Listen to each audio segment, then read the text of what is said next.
Hello, I'm Marie, the Seagrass Restoration Officer based at the Scottish Seabird Centre, and now live from Orkney. In collaboration with our Restoration Forth project partners, we aim to restore seagrass and oyster habitats in the Firth of Forth.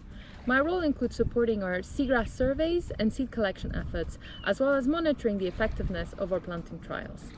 An important part of this role is the education and engagement aspect as well, ensuring that local communities are engaged with the project and encouraging volunteer participation in our conservation activities.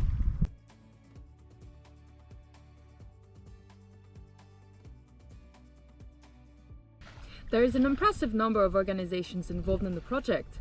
In total, we have committed support from around 40 people.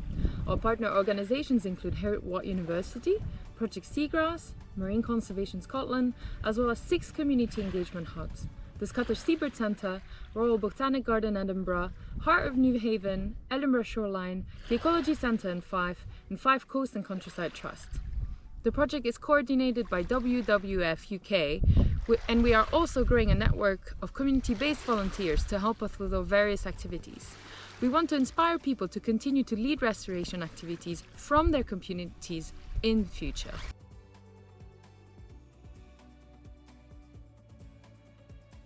We aim to restore seagrass habitats in the Firth of Forth. Historically, the Firth of Forth has been a key resource for people living on its shoreline, but loss of key marine ecosystems has been a concern.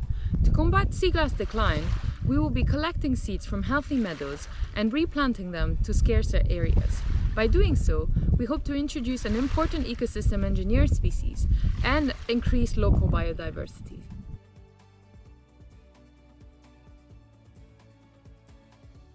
We are mainly collecting seeds from Orkney meadows, which will then be transported back to the Firth of Forth for restoration efforts. As we collect seeds, we also conduct surveys to ensure that we're not having a negative impact on the meadows with our collection activities. We record seagrass density, reproductive shoot and seed numbers, as well as the occurrence of wasting disease.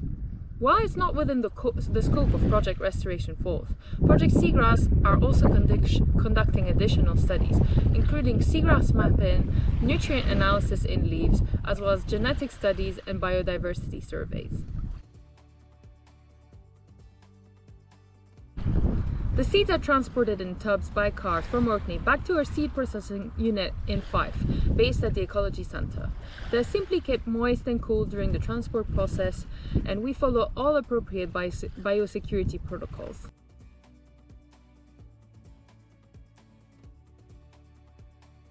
The seeds can be maintained in aquaria for approximately 1 to 2 months before they need to be replanted. Keeping the seeds in colder water with higher salinity also allows us to keep them longer in aquaria. Water changes also need to take place every other day to keep the seeds happy and healthy. The seeds eventually become negatively buoyant and drop to the bottom of the tank once they have matured and are ready to be planted.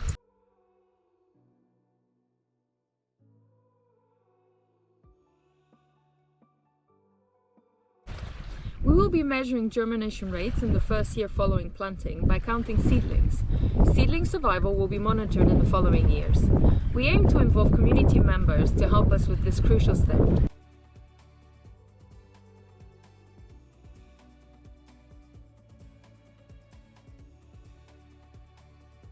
I have a somewhat mixed career background.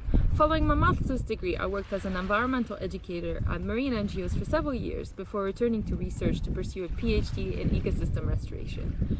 The skills that are particularly useful for this role and that I need to keep refreshing include project management, science communication, community engagement, report writing, and general science understanding. I would probably also benefit from doing a dry suit diver scuba specialty course.